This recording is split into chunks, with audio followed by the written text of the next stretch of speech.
Vous avez probablement roulé sur les deux sans jamais y penser une seule fois. Des routes noires, des routes grises, vous avez juste conduit. Mais voilà le truc, ces deux couleurs cachent l'une des histoires les plus fascinantes de l'histoire moderne, et cela n'a presque rien à voir avec l'ingénierie. Pourquoi l'Amérique recouvre-t-elle tout d'asphalte noir alors que l'Europe préfère le gris? L'un est-il vraiment meilleur que l'autre? Pourquoi aucun des deux côtés n'a-t-il simplement copié l'autre après 100 ans? Et quel rapport tout cela a-t-il avec la guerre froide, les déchets pétroliers résiduels et la raison pour laquelle votre road trip devient bruyant quelque part au milieu de l'Ohio? La réponse n'est pas celle que vous imaginez, et une fois que vous l'aurez entendue, vous ne verrez plus jamais une route de la même façon. Commençons par ce que sont réellement ces choses. L'asphalte est noir, fabriqué à partir de pétrole, légèrement flexible, et posé à chaud avant d'être aplani, un peu comme si on étalait du beurre de cacahuète épais sur le sol et qu'on le laissait refroidir. Le béton est gris, fabriqué à partir de ciment mélangé à du sable et des pierres concassées, rigides, et coulées en sections avec de petits espaces appelés joints de dilatation, intégrés volontairement. Les deux vous emmènent du point A au point B, mais ils réagissent de manière totalement différente à la pression, à la chaleur et au temps. L'asphalte fléchit un peu. Le béton ne fléchit pas. Cette seule différence, flexibilité ou absence de flexibilité, est à l'origine de tout le reste. Et il s'avère que cette seule propriété crée toute une série de compromis qui expliquent pourquoi deux continents ont fait des choix opposés et ne sont jamais revenus en arrière. Voici l'idée reçue que la plupart des gens ont. L'Amérique utilise l'asphalte parce qu'elle cherche à faire des économies. L'Europe utilise le béton parce qu'elle se soucie davantage de la qualité. Vous l'avez probablement pensé, peut-être même dit à voix haute, mais c'est faux. Les deux choix sont parfaitement rationnels. Ils cherchent simplement à résoudre des problèmes différents. L'asphalte est moins cher à construire. Le béton est moins cher à entretenir sur le long terme. À vous de choisir votre poison. L'Amérique a choisi l'option la moins chère au départ. Certaines régions d'Europe ont opté pour une solution plus coûteuse au début, mais ont payé moins par la suite. Aucun des deux camps n'est paresseux ou négligent, mais chacun a pris une décision logique en fonction de ce qu'il avait, de ce dont il avait besoin, et surtout du moment où il en avait besoin. Alors, comment ces matériaux réagissent-ils réellement sous vos pneus?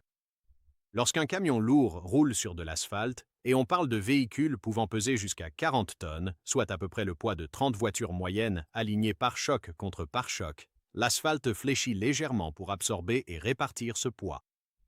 Cette flexibilité est un atout. Elle empêche la formation de fissures, mais cette même souplesse devient problématique en cas de chaleur. Lors d'une journée d'été torride, l'asphalte ramollit juste assez pour que la circulation intense le déforme progressivement. C'est là que commencent les nids de poules. La surface se déforme. L'eau s'infiltre. Elle gèle en hiver, se dilate et des morceaux se détachent. Le béton, lui, ne fléchit pas du tout. Par conséquent, il résiste beaucoup mieux à la chaleur. Mais lorsque le sol gèle et dégèle à répétition, comme c'est le cas dans le Midwest américain et en Nouvelle-Angleterre, avec parfois des écarts de plus de 45 degrés Celsius entre les saisons, les dalles de béton se fissurent sur les bords et aux joints. Et réparer une dalle de béton fissurée n'est pas une simple rustine rapide. Cela signifie des marteaux-piqueurs, des engins lourds, des fermetures de voies et des jours de perturbation. C'est la partie que tout le monde oublie. Le matériau en surface n'est que la moitié de l'histoire. Ce qui se trouve en dessous compte tout autant. Les ingénieurs appellent cela le sous-sol, les couches de terre et de roches compactées situées sous la surface de la route. Cependant, l'Amérique possède une gamme extrêmement variée de types de sols d'un État à l'autre. Argile molle dans le sud, sol sablonneux et instable dans certaines parties de l'ouest, sol dense et rocheux dans le nord-est. L'asphalte s'adapte plus rapidement et à moindre coût aux différentes conditions de sol, car on peut ajuster l'épaisseur et la superposition des couches en dessous pour s'adapter à n'importe quel terrain. Le béton, lui, a besoin d'une base plus stable et uniforme pour bien fonctionner sur plusieurs décennies. De vastes régions d'Europe de l'Ouest, en particulier l'Allemagne, la France et les Pays-Bas, disposent d'un sol plus homogène dans leurs principaux corridors autoroutiers, ce qui a fait du béton un choix plus sûr à long terme. Essayer d'imposer le béton comme standard sur un continent avec une telle diversité géologique que celle des États-Unis aurait été un cauchemar budgétaire et technique dès le premier jour.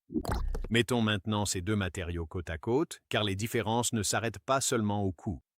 Et l'asphalte dure environ 15 à 20 ans avant de nécessiter une réfection complète de la surface. C'est un peu comme remplacer le revêtement de sol de votre maison à chaque génération. Le béton dure 30 à 40 ans, parfois plus longtemps avec un entretien approprié. Mais lorsque l'asphalte se détériore, cela se fait progressivement et à moindre coût. On le répare, on le rabote, on pose une nouvelle couche en une seule journée. Quand le béton se détériore gravement, c'est spectaculaire. Pensez à l'asphalte comme à la location d'un appartement. Vous payez régulièrement, les réparations sont gérables et une équipe d'entretien n'est jamais loin. Le béton, c'est comme acheter une maison. Le coût à long terme est plus faible si tout se passe bien. Mais quand un problème sérieux survient, c'est un événement massif et coûteux. Il y a aussi la différence de bruit, que vous avez forcément déjà remarqué sans savoir d'où elle venait. L'asphalte absorbe le son. Sa texture légèrement poreuse absorbe le bruit de la route. Le béton, lui, l'amplifie. Ses joints de dilatation, ces espaces délibérément placés tous les 5 à 6 mètres pour permettre aux dalles de se dilater et de se contracter avec les variations de température, créent ce bruit rythmique. Boum, boum, boum, que vous entendez sur certains tronçons d'autoroute. Les conducteurs européens qui ont roulé sur les anciennes autoroutes en béton ont grandi avec ce son. La plupart des conducteurs américains ne le reconnaissent pas, ce qui explique pourquoi cela surprend tant de gens en plein road trip lorsqu'ils passent soudainement sur une portion en béton. Alors, comment chaque camp s'est-il retrouvé enfermé dans son choix? Cette histoire commence en 1956. Eisenhower signe le Federal Aid Highway Act, le plus grand projet de construction publique de l'histoire américaine à l'époque. 66 000 km d'autoroutes reliant les 48 États. L'objectif n'était pas seulement la commodité. C'était une logique de guerre froide. L'armée avait besoin de routes pour déplacer rapidement les troupes. Les villes avaient besoin de routes d'évacuation en cas d'escalade. Par conséquent, la rapidité primait sur tout le reste. Tout le système devait être construit rapidement, à grande échelle, sur tout type de terrain. Ils étaient gérés par 48 départements d'autoroutes d'États différents, avec 48 budgets différents. L'asphalte pouvait être approvisionné et posé presque partout rapidement, en utilisant des équipements et des ouvriers locaux. Le béton aurait pris plus de temps, nécessité une préparation du sol plus standardisée et était bien plus difficile à déployer à grande échelle dans un système fragmenté. L'asphalte l'a emporté par défaut. Pendant ce temps, en Europe, la situation était complètement différente. Après la Seconde Guerre mondiale, d'immenses parties du réseau routier étaient détruites. Mais la reconstruction s'est faite par le biais d'autorités nationales de planification centralisées et non d'un système fragmenté État par État. Ces autorités pouvaient prendre des décisions à long terme et standardiser l'utilisation de matériaux durables avec un horizon de 40 ans en tête.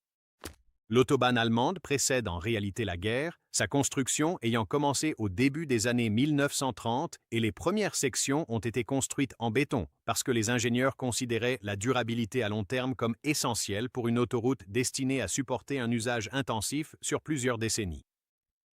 La route sous vos pneus en ce moment est le fossile d'une décision politique prise avant la naissance de la plupart de vos grands-parents. Et une fois ces décisions prises et des industries entières construites autour d'elles, changer devenait presque impensable. Mais c'est là que ça devient vraiment fou.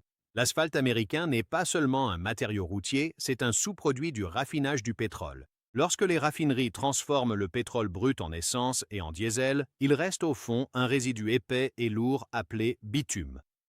Je veux dire, c'était autrefois un déchet. L'industrie routière a transformé ce déchet en produit.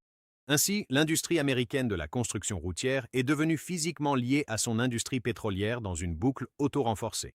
Plus on raffine de pétrole, plus il y a d'asphalte bon marché. Un asphalte bon marché pousse les constructeurs de routes à le standardiser.